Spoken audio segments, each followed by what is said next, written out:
दोस्तों, जब भी कुंभ, महाकुंभ या माघ मेला का नाम हमारे कानों में पड़ता है तो दिमाग में सबसे पहले एक ही बात घूमती है। क्या इस बार सच में कुछ बड़ा होने वाला है या फिर हर साल की तरह बस नाम भर रह जाएगा? दोस्तों, 2026 को लेकर भी लोगों के मन में यही उलझन है। कोई कहता है महाकुंभ है, कोई कहता है कुछ भी नहीं है, तो कोई इसे मिनी महाकुंभ बता रहा है। और इसी भ्रम में लोग या तो बिना समझे चले जाते हैं या फिर सोचते हैं छोड़ो, जब असली कुंभ आएगा तब देखेंगे। दोस्तों, आज मैं आपको कोई प्रचार वाली बात नहीं बताने वाली। आज मैं आपको वही बताऊंगी जो एक आम इंसान को जानना चाहिए, धीरे धीरे, आराम से, बिना शास्त्र की भारी भाषा के। राधे राधे दोस्तों, जय श्री हरि। कैसे हैं आप सब दोस्तों? दोस्तों, सबसे पहले एक बात मन में बैठा लीजिए, 2026 में पूर्ण महाकुंभ नहीं है, लेकिन इसका मतलब यह बिल्कुल नहीं है कि 2026 धार्मिक रूप से खाली है। असल सच्चाई यह है कि 2026 प्रयागराज में माघ मेला लगेगा, जो 3 जनवरी 2026 से 15 फरवरी 2026 तक लगातार चलेगा। दोस्तों, अब मैं आपको यही समय एक कहानी की तरह समझाती हूँ। जब भी गंगा संगम और कुंभ की बात होती है तो लोग अक्सर सिर्फ तारीखें याद रखते हैं, लेकिन यह नहीं समझ पाते कि आखिर ये आयोजन इतना महत्वपूर्ण क्यों माना जाता है। दोस्तों, 2026 का माघ मेला भी कुछ लोगों को साधारण सा लगता है, क्योंकि वे कहते हैं कि यह महाकुंभ नहीं है। लेकिन सच यह है कि माघ मेला कोई छोटा या कमजोर आयोजन नहीं, बल्कि वह आधार है जिस पर कुंभ की पूरी परंपरा खड़ी है। दोस्तों, 2026 में प्रयागराज की धरती पर 3 जनवरी को पौष पूर्णिमा के दिन जब माघ मेला की शुरुआत होती है, तब केवल एक मेला शुरू नहीं होता, बल्कि दोस्तों एक आध्यात्मिक प्रक्रिया शुरू होती है। शास्त्रों में कहा गया है दोस्तों कि पौष पूर्णिमा से लेकर माघ पूर्णिमा तक का समय ऐसा होता है जब पृथ्वी और आकाश के बीच एक विशेष संतुलन बनता है। यही कारण है कि इस पूरे समय को स्नान, दान और आत्मशुद्धि के लिए सबसे उपयुक्त माना गया है। अब दोस्तों सवाल उठता है कि संगम ही क्यों? दोस्तों, संगम इसलिए महत्वपूर्ण है क्योंकि यहाँ 3 नदियाँ मिलती है। गंगा को ज्ञान का प्रतीक माना गया है, यमुना को कर्म का और अदृश्य सरस्वती को चेतना का। दोस्तों, जब मनुष्य संगम में स्नान करता है तो प्रतीकात्मक रूप से वह अपने ज्ञान, अपने कर्म और अपनी चेतना तीनों को शुद्ध करने का संकल्प लेता है। दोस्तों, यही कारण है कि माघ मेले का हर स्नान केवल शरीर का स्नान नहीं, बल्कि भीतर की यात्रा माना जाता है। दोस्तों, 3 जनवरी से जब लोग कल्पवास के लिए संगम के किनारे बसने लगते हैं, तब वे अपने घर की सुविधाएं छोड़कर बहुत साधारण जीवन जीते हैं। ठंड, जमीन पर सोना, सीमित भोजन, यह सब किसी दिखावे के लिए नहीं होता।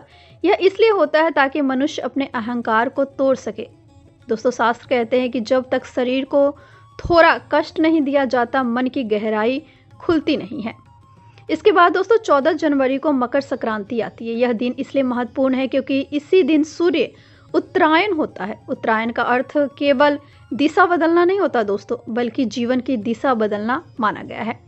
मकर संक्रांति के दिन संगम में स्नान इसलिए विशेष होता है क्योंकि यह माना जाता है कि सूर्य की किरणों उस समय अमृत तुल्य हो जाती है। इसी कारण इस दिन का स्नान व्यक्ति को नई ऊर्जा और नई सोच देता है। मकर संक्रांति के बाद दोस्तों माघ मेला अपने पूरे प्रभाव में आ जाता है। साधु संतों की कथाएं, अखाड़ों की गतिविधियां और संगम पर बढ़ती भीड़ यह बताती है कि यह केवल परंपरा नहीं, बल्कि पीढ़ियों से चला आ रहा विश्वास है। दोस्तों, 29 जनवरी 2026 को मौनी अमावस्या आती है और यह दिन माघ मेले का हृदय माना जाता है। मौनी अमावस्या इसलिए महत्वपूर्ण है क्योंकि इस दिन मन और वाणी को शांत रखने का विधान है। शास्त्र कहते हैं कि जब मनुष्य मौन में स्नान करता है तो उसके भीतर जमा विकार स्वतः बाहर आने लगते हैं। इसी कारण मौनी अमावस्या का स्नान कुंभ स्नान के समान फलदायी माना गया है। इसके बाद दोस्तों 3 फरवरी को बसंत पंचमी आती है। यह दिन ज्ञान का प्रतीक है। माँ सरस्वती की कृपा से बुद्धि शुद्ध होती है और माघ मेले में यह दिन इस बात का संकेत देता है कि शुद्ध शरीर के बाद शुद्ध विचार भी उतने ही आवश्यक है। 12 फरवरी को माघी पूर्णिमा आती है, जो कल्पवास की पूर्णता का दिन है। यह दिन इसलिए महत्वपूर्ण है क्योंकि शास्त्र में कहा गया है कि जो व्यक्ति माघ पूर्णिमा तक संयम और श्रद्धा से रहता है दोस्तों, उसके जीवन में अस्थायी शांति आती है। यह केवल एक महीने का व्रत नहीं, बल्कि जीवन भर के लिए दिशा देने वाला अनुभव माना गया है। दोस्तों अंत में 15 फरवरी को महाशिवरात्रि आती है और इसी दिन माघ मेले का समापन होता है। महाशिवरात्रि का अर्थ है आत्मा का शिव से मिलन। माघ मेले की पूरी यात्रा इसी मिलन की तैयारी मानी जाती है। संगम स्नान के साथ शिव पूजन इसलिए जोड़ा जाता है ताकि साधना पूर्ण हो सके। दोस्तों अब अगर कोई पूछे कि यह सब इतना महत्वपूर्ण क्यों, तो इसका उत्तर यही है कि माघ मेला मनुष्य को बाहर से नहीं भीतर से बदलने की प्रक्रिया है। दोस्तों यह हमें सिखाता है कि शुद्धता केवल कर्मकांड से नहीं बल्कि समझ से आती है। यही कारण है कि चाहे इसे मिनी महाकुंभ कहा जाए या माघ मेला, इसका आध्यात्मिक महत्व किसी भी कुंभ से कम नहीं। दोस्तों 2026 का यह समय उन लोगों के लिए है जो भीड़ में फोटो नहीं बल्कि शांति ढूंढते हैं, जो नाम से नहीं अनुभव से पुण्य पाना चाहते हैं और जो यह समझते हैं कि सच्चा संगम केवल नदियों का नहीं बल्कि मन, विचार और कर्म का होता है। दोस्तों अंत में बस इतना ही कहा जा सकता है कि माघ मेला कोई तारीखों का खेल नहीं बल्कि आत्मा को साफ करने का अवसर है। अगर कोई संगम तक नहीं भी पहुंच पाता लेकिन इन दिनों अपने भीतर झांक लेता है, तो दोस्तों वही उसका सच्चा स्नान हो जाता है। जय श्री हरि दोस्तों, हर हर महादेव।